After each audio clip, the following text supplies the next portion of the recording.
পবিত্র ঈদুল আজহা উপলক্ষে প্রধান উপদেষ্টা ডক্টর মোহাম্মদ ইউনূস জাতির উদ্দেশ্যে ভাষণ দিয়েছেন। তার এই ভাষণ নিয়ে বাংলাদেশের মানুষের মধ্যে অন্যরকম একটা আগ্রহের জায়গা তৈরি হয়েছিল। এই আগ্রহের কারণ হচ্ছে নির্বাচনের তারিখ। প্রধান উপদেষ্টা ইতিপূর্বে নির্বাচনের একটা ডেডলাইন দিয়েছিলেন, ডিসেম্বর থেকে জুনের মধ্যে আগামী জাতীয় সংসদ নির্বাচন অনুষ্ঠিত হবে। অন্তর্বর্তীকালীন সরকারের এই 9 মাস সময় অতিবাহিত হওয়ার পরে ডিসেম্বর এবং জুনের যে ডেডলাইন, সেই ডেডলাইন নিয়ে দুটি পক্ষে বিভক্ত হয়ে রাজনৈতিক ময়দানে লড়াই শুরু করেছে। যার একটা পক্ষ হচ্ছে বিএনপি সহ তার সমমনা রাজনৈতিক দল, যেখানে প্রায় 53টি রাজনৈতিক দল অংশগ্রহণ করেছে ডিসেম্বরের মধ্যে নির্বাচনের দাবি আদায়ের জন্য। অন্যদিকে সরকার এবং সরকারের মদতপুষ্ট রাজনৈতিক দল বা ক্ষমতাসীন দল এনসিপি, তারা অন্য একটা পক্ষে রয়েছে। তারা চাচ্ছে যে নির্বাচনটাকে অনেক পেছনে ঠেলে নিয়ে যেতে, এবং তাদের সাথে লেজুর ভিত্তিকভাবে জড়িত রয়েছে জামাত ইসলামী, ইসলামী আন্দোলন সহ বেশ কিছু ইসলামী রাজনৈতিক দল। এদের এই যে নির্বাচনকে অনেক দূরে ঠেলে নিয়ে যাওয়া, এর পেছনে বেশ কিছু কারণ রয়েছে। এরা প্রথমত সামনে অজুহাত হিসেবে উপস্থাপন করছে জুলাই ঘোষণাপত্র, অজুহাত হিসেবে বিচার, অজুহাত হিসেবে সংস্কার, এগুলোকে সামনে আনছে। কিন্তু মূল বিষয়টা হচ্ছে তারা এই নির্বাচনকে যতটা পিছাতে পারবে তত বেশি তাদের রাজনৈতিক সংগঠনকে সুসংগঠিত করতে পারবে, সেটা জামাত এনসিপি দুটো রাজনৈতিক দলই। এর পাশাপাশি ওই যে আগে বললাম সরকার সমর্থিত রাজনৈতিক দল বা সরকারি দল হিসেবে এনসিপি এই মুহূর্তে ভূমিকা পালন করছে। এনসিপি মুখে যা বলছে সরকারে সেটাই বাস্তবায়ন হচ্ছে।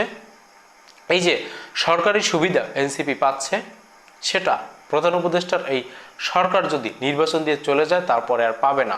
এর পাশাপাশি বাংলাদেশের রাজনৈতিক ইতিহাসে এই মুহূর্তে সবথেকে বেশি ক্ষমতার স্বাদ ভোগ করছে জামাত ইসলামী।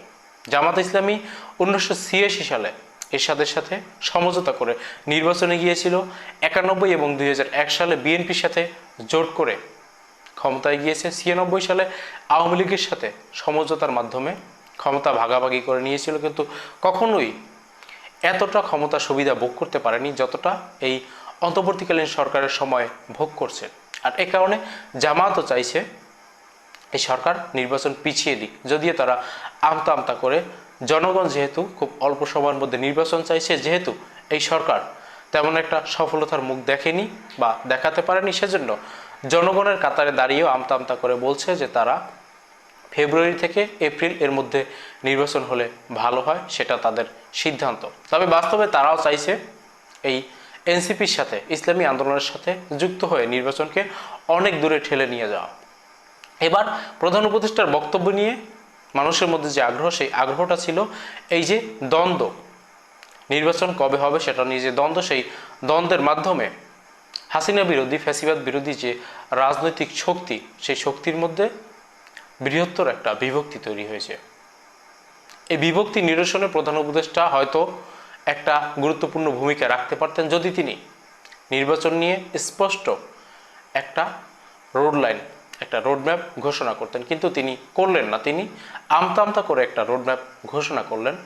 আগামী এপ্রিলের প্রথমার্ধে, অর্থাৎ 1 থেকে 15 তারিখের মধ্যে নির্বাচন অনুষ্ঠিত হবে। সেই অনুযায়ী নির্বাচন কমিশনকে নির্দেশনা দেওয়া হয়েছে, সেই অনুযায়ী তারা পরবর্তীতে চূড়ান্ত রোডম্যাপ ঘোষণা করবেন।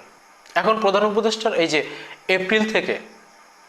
এপ্রিলের 1 তারিখ থেকে 15 তারিখ পর্যন্ত এপ্রিলের প্রথমার্ধের মধ্যে নির্বাচন অনুষ্ঠানের ঘোষণা, সেটা রাজনৈতিক দলগুলো কতটা গ্রহণ করবে, বিশেষ করে প্রধান রাজনৈতিক দল বিএনপি এবং তার সমমনা, তার শরিক যে সমস্ত রাজনৈতিক দলগুলো রয়েছে, যেখানে প্রায় 53টি রাজনৈতিক দল রয়েছে, তারা কতটা গ্রহণ করবে সেটা একটা আলোচনার বিষয়।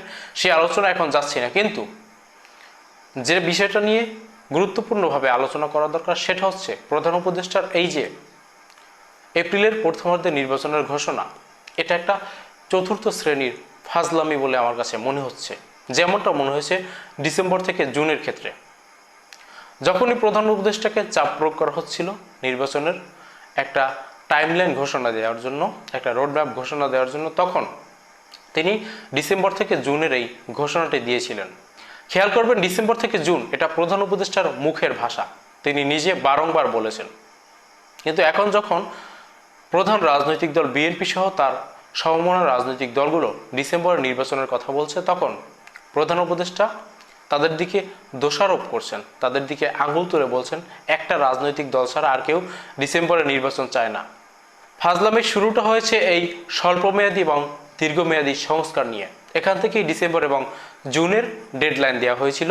এখন বলা হচ্ছে ডিসেম্বরে পূর্ণাঙ্গ সংস্কার করা সম্ভব না। ওদিকে এনসিপি সহ জামাত ইসলামী, ইসলামী আন্দোলন তারা দীর্ঘমেয়াদী সংস্কার চাচ্ছে।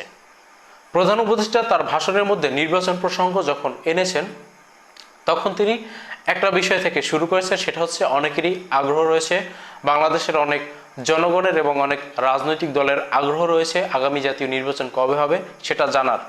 এরপরে তিনি অনেক দীর্ঘ বিস্তারিত বর্ণনা করেছেন, সেটা হচ্ছে বাংলাদেশের স্বাধীনতা পরবর্তী সেই 1971 সাল থেকে শুরু করে এখন পর্যন্ত যতগুলো গভীর সংকটময় পরিস্থিতির সৃষ্টি হয়েছে সবগুলোই নির্বাচন ত্রুটিপূর্ণ হওয়ার কারণে হয়েছে। আর এই কারণে তিনি চাচ্ছেন একটা অবাধ, সুষ্ঠু, অংশগ্রহণমূলক, প্রতিযোগিতাপূর্ণ এবং নিরাপদ পরিবেশ তৈরি করে ভোট আয়োজন করতে। এই জন্য তিনি নির্বাচন কমিশনকে বলে দিয়েছিলেন যে ডিসেম্বর থেকে জুনের মধ্যে যেন নির্বাচন সম্পন্ন করা সম্ভব হয়, সেভাবে তারা যেন আগায়। আর এ কারণে তিনি ডিসেম্বর থেকে জুন পর্যন্ত ঘোষণা দিয়েছিলেন। এরপরে তিনি বলছেন এই সরকারের যে ম্যান্ডেট, সেই ম্যান্ডেট ছিল সংস্কার, বিচার এবং নির্বাচন। তিনি আশা করছেন আগামী রোজার ঈদের মধ্যে, ঈদুল ফিতরের মধ্যে এই যে বিচার এবং সংস্কার সেটা সম্পন্ন করা সম্ভব হবে। আর এর কারণেই তিনি ঘোষণা করেছেন যে রোজার ঈদের পরে, যেহেতু মার্চ মাসের মধ্যেই রোজার ঈদ অনুষ্ঠিত হবে, রোজার ঈদের পরে এপ্রিলের প্রথমার্ধে অর্থাৎ এপ্রিলের 1 তারিখ থেকে শুরু করে 15 তারিখের মধ্যে যে কোনো সময় নির্বাচন হবে, সেটা নির্বাচন কমিশন চূড়ান্তভাবে ঘোষণা দেবে। এখন এইখানে যে ফাজলামিটা, সেই ফাজলামিটা হচ্ছে তারা আশা করছেন আগামী ঈদুল ফিতরের আগে সংস্কার এবং বিচার সম্পন্ন হবে। এই আশা রেখেই তারা আগামী নির্বাচনটা দিতে চাচ্ছেন।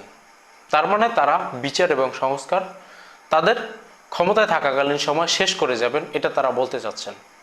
এখন ফাজলামিটা যেখানে বলছি বা ফাজলামিটা যেখানে লক্ষ্য করা যাচ্ছে, সেটা হচ্ছে আগামী ঈদুল ফিতরের মধ্যে যদি সংস্কার এবং বিচার কার্য সম্পন্ন করা সম্ভব না হয়, তাহলে তারা কি এপ্রিলে নির্বাচন দিবেন?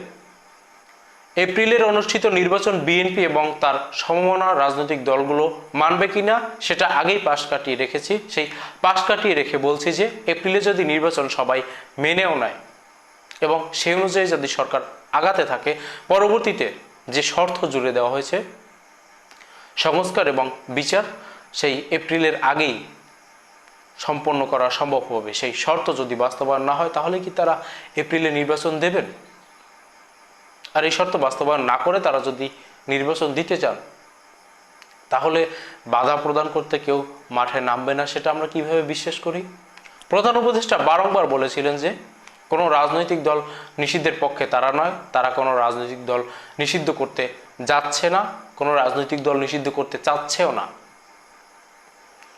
আওয়ামী লীগ তাদের যে রাজনৈতিক কার্যক্রম নিষিদ্ধ হওয়ার ঘোষণা শুনেছে, সেই ঘোষণা দেওয়ার পূর্বে একটা আন্তর্জাতিক গণমাধ্যমে সাক্ষাৎকার দিয়েও প্রধান উপদেষ্টা একই ধরনের মন্তব্য করেছিলেন। অথচ আওয়ামী লীগের রাজনৈতিক কার্যক্রম কিন্তু এই সরকার নিষিদ্ধ করেছে এবং বিচারিক প্রক্রিয়ায় আওয়ামী লীগকে নিষিদ্ধ করবে সেই আশ্বাস দিয়েছে। কখন দিয়েছে? যখন এনসিপির অন্যতম সংগঠক হাসনাত আবদুল্লাহ এবং জামাতের অন্যতম একজন জনপ্রিয় নেতা জনাব শফিকুল ইসলাম মাসুদ এরা মিলে একটা মব সৃষ্টি করে আওয়ামী লীগকে তাৎক্ষণিকভাবে নিষিদ্ধ করার একটা প্রক্রিয়া শুরু করলেন।